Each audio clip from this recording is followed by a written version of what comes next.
Good afternoon, everyone. Thanks for joining us here on CTV News at 5. A high-risk offender remains behind bars as a judge urged him to get a lawyer, raising concerns about his plan to plead guilty. Kevin Kaler made a brief appearance at the Waterloo Region courthouse today. He's charged with not following court orders imposed on him after he completed his sentence for manslaughter. It's alleged he possessed or consumed alcohol, and he failed to report an intimate relationship. Kaler told court he just wants to be sentenced so he can do his time and leave Ontario. But the judge raised concerns that he doesn't actually believe he's guilty of willfully breaching the order to report an intimate relationship and suggested he have a lawyer at his next appearance. Kaler is scheduled to return to court in July.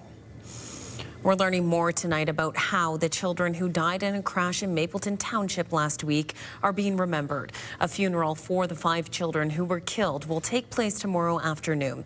The family is thanking the community for their support during this difficult time. To learn more about the ongoing investigation and the others involved in the crash, we have extensive coverage on ctvnewskitchener.ca. Parents of grade 8 students at a Cambridge elementary school say they're frustrated over the school's decision to forego a formal graduation ceremony. Moffat Creek Public School has instead opted for a student-only celebration, a decision the school board says was made by staff and students.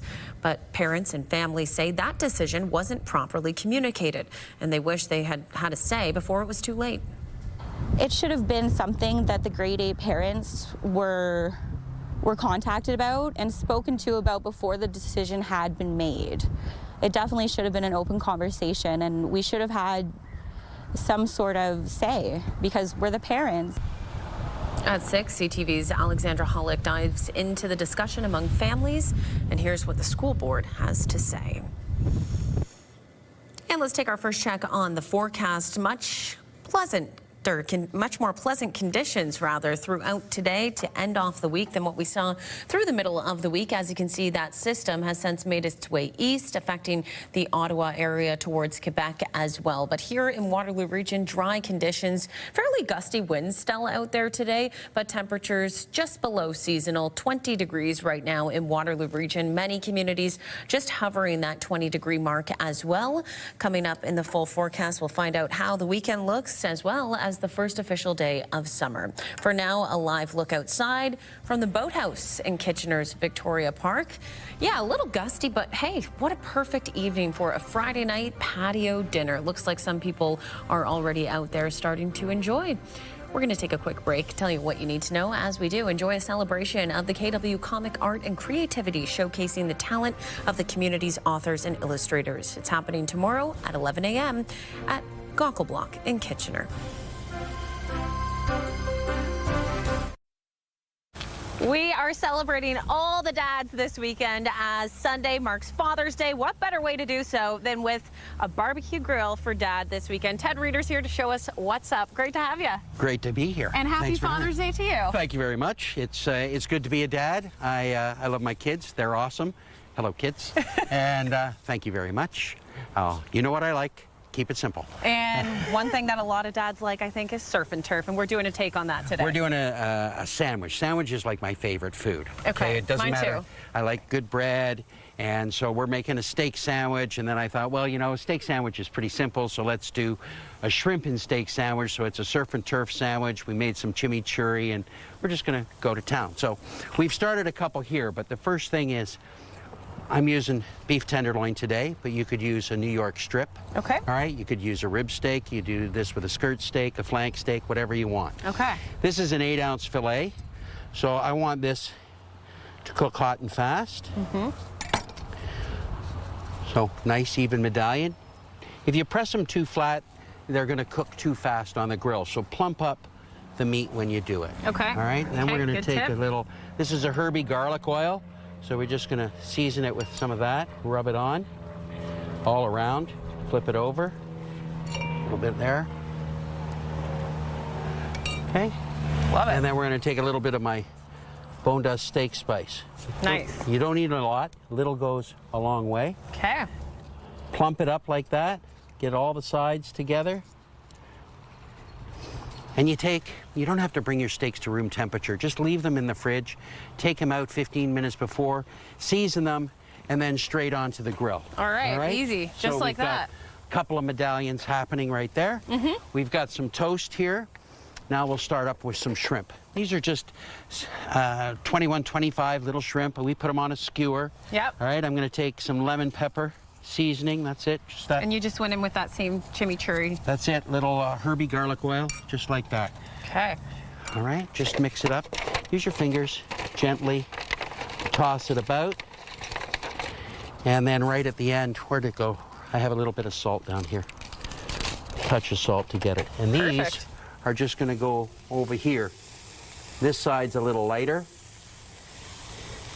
And on our Santa Maria grill, we can raise them lower so that if it gets too hot and you're getting searing, all that craziness, it's easy to fix. All right, perfect. All right, so let's now, sandwich time. Okay. Get rid of that. What's the tip on the bread? I'm using a sourdough bread. Yeah. And I've just put that same herby garlic oil. And the herby garlic oil is, you can use it all year long, and you can use it on any kind of protein or vegetable you want to do. So I roast garlic, but you can use fresh garlic. I put it in a bowl. I add all kinds of herbs, parsley, sage, rosemary, thyme, fresh dill, cilantro, whatever you want, whatever's in the garden, whatever you bought. Put it in there. I throw in some steak spice, lemon juice, and olive oil, vegetable oil blend. Perfect. And that's it, nice and simple. So we're making an asparagus coleslaw. If you want to dress it with a little bit of this, here, I'll drizzle it over top. All right.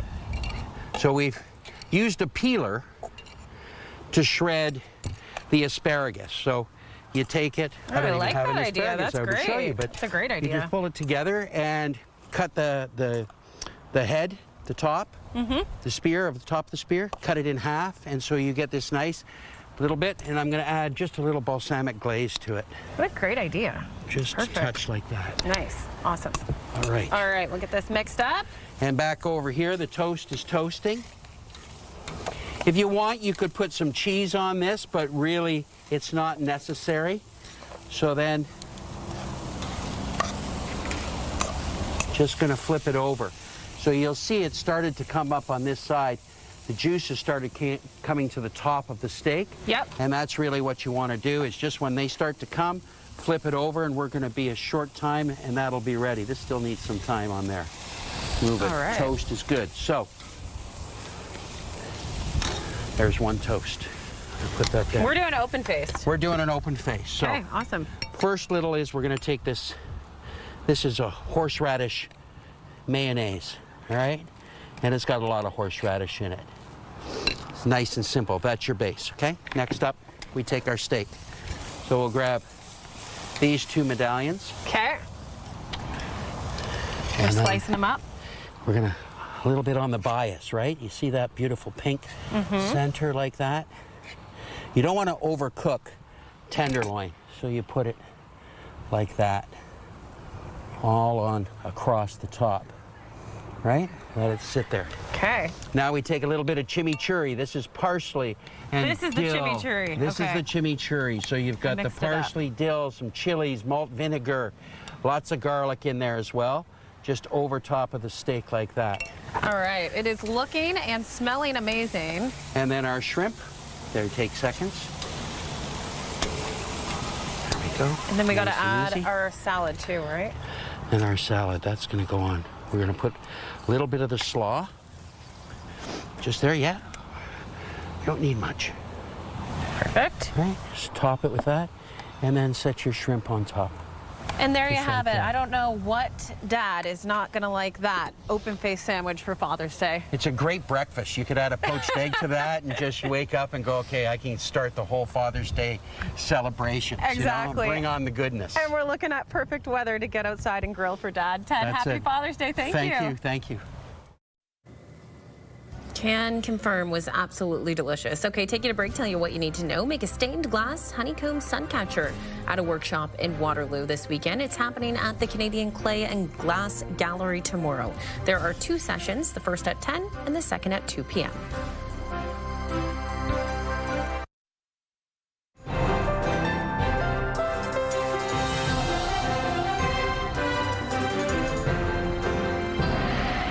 Definitely got a reprieve from all that rain and thunder showers and pretty gusty winds that we saw throughout the middle of the week. The winds held on a little bit strong today, but it was nice to see a little bit of sunshine out there and temperatures rebounding as well. Let's take a live look outside this hour from Kitchener's Victoria Park, where a little bit earlier we saw some people sitting out at the boathouse. Looks like a beautiful afternoon to do so as well. A little bit of cloud cover, but still seeing some sunshine too. And as we take a look at what's in store this week, our futurecast showing fairly clear skies as we get into the evening hours.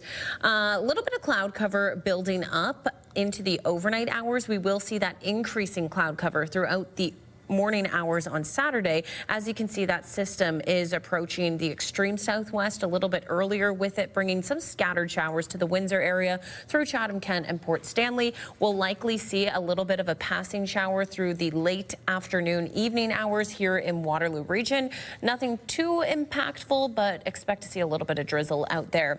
Sunday looks like the best day of the week so far, and that's great because we're officially welcoming summer. Temperatures right now across the country, 26 in Vancouver, as well as through Edmonton, 25 in Calgary, 22 in Regina, 17 in Winnipeg under cloudy skies. It is 19 degrees in Ottawa through Montreal and 21 in Quebec City. On the East Coast, 17 in Fredericton, 16 in Corner Brook, 9 degrees in St. John's, Newfoundland. Here at home, 21 in Waterloo Region. Many communities hovering that 20-degree mark, a little bit cooler along the shores of Lake Huron this hour. We did actually reach a daytime high of 21 here locally, so we're at that right now. Slightly below seasonal for this time of year. Like I said, those gusty winds did kind of hold on. They tapered a little bit from what we saw yesterday, but that's driving that temperature down ever so slightly, and will continue to do so as we get into the overnight hours. A little bit brisk tonight, just 9 degrees. Cloudy skies by tomorrow. Temperatures rebound back up to 21 degrees. Increasing cloud through the morning hours, and again, expect to see a chance of a passing shower through the afternoon hours. By the time we get to Sunday, plenty of sunshine, 23 degrees. Great start to summer, and of course, a great way to celebrate Father's Day. Ashley Bacon had a chance to sit down with Rob Kuhn and get a look at your summer outlook. Here's a look. With the official start to summer just days away, we wanted to try and get a preview of what we're in for weather-wise. Joining me today to talk about southwestern Ontario and what we can expect this year is meteorologist Rob Kuhn. Rob, thanks for being here. You're very welcome, Ash, and how are you? I'm doing well, thank you. I hope you're doing well as well. Excellent, yes. Okay, first let's talk about, after such a long, cold winter and a cold start to spring, our viewers, I know, want to know, what will summer look like? Will it be an average temperature year? From what I have been looking at, and the latest information does suggest the temperature this summer, I expect, will be near normal. Probably will, when everything is said and done, I think it will come in slightly above average, but near normal for the summer. So at this point, no extended heat going on week after week, which can happen some summers. There's no sign of that. So a near normal summer, but I think by the time June, July, and August are done, slightly above average temperatures. Okay, pretty good outlook on that front, but I want to talk about precipitation. We almost had a record-breaking snow year and a wet start to spring. Will summer bring lots of rain with it? I think the summer, there's no signal for if it's going to be above average or below average. The latest guidance is suggesting equal chances of that, or near normal precipitation. What I am guessing, and this is just a guess, is that our total rainfall for the summer, that would be June, July, and August, and into September, as September now is becoming a summer month. I would think the total rainfall, once all is said and done, will be above average. But the fact that is above average is only one thing. we've already had one dry spell that lasted like 11 days that was completely rain-free. I think we are going to be seeing a number of these dry spells that could last 1, 2, or maybe even 3 weeks. And they'll be interrupted by bursts of showers and thunderstorms. And in the summertime, what often will happen is that instead of getting an all-day rain in the summer, we tend to get it all at once. So I wouldn't be surprised if, for example, on a day or two later on this summer, that we would get half a month's to a month's worth of rainfall all in one day from a couple of heavy showers and thunderstorms, and then maybe the next following week could be completely dry. We've already sort of seen that. We had the one day of rain earlier this month that it was dry before that. It was dry for a while after, and then a few showers reappeared. But I do expect, again, near normal precipitation, but I think it's going to tend to come all at once, and there will be a number of dry spells, possibly even short-term droughts across the area this summer. I wouldn't be surprised if that happens at all. Okay, very interesting patterns. And this really sort of brings us to our last question, and you sort of addressed it already. But lastly, let's talk about severe weather. Already this year in Ontario, we've seen a couple of storms which have produced tornadoes. Is it possible to predict whether or not we'll see turbulent summer storm season? In that case, that is given that thunderstorms are a very short-term, sudden weather phenomenon. You can predict areas of thunderstorms a few days ahead, but you cannot say that, for example, half a week from now, that Kitchener will get a heavy thunderstorm, Cambridge will get nothing, and Waterloo will get just grays. All we can do is say there's a potential. So at this point, if it's going to be a case where we have spells of hot and humid weather, and then the transition to, say, maybe a week or so of cooler and drier conditions, which is what I think we will be seeing this summer. Often during the transition, there will be thunderstorms. We cannot say at this point if it'll be more than usual, less than usual, because sometimes the transition from warm to cool can go through dry, depends on the pattern. But I would expect that there will probably be days this summer when we'll be expecting the risk of severe thunderstorms, and along with that, the various alerts similar to the type we have already seen a couple times this spring. Fantastic. Okay, well, with your summer outlook, meteorologist Rob Kuhn, thank you once again, Rob, for being here today. You're very welcome. Take you to break and tell you what you need to know. Summer Spark in the Park is happening this weekend in Waterloo Park. Enjoy an afternoon of community celebration and summer fun from 3 until 6 p.m. Stay with us. KW's Bounce 99.5 has the music you just can't quit. Listen all summer for your chance to win. Turn the lights off, carry me home. With Bounce to your backyard.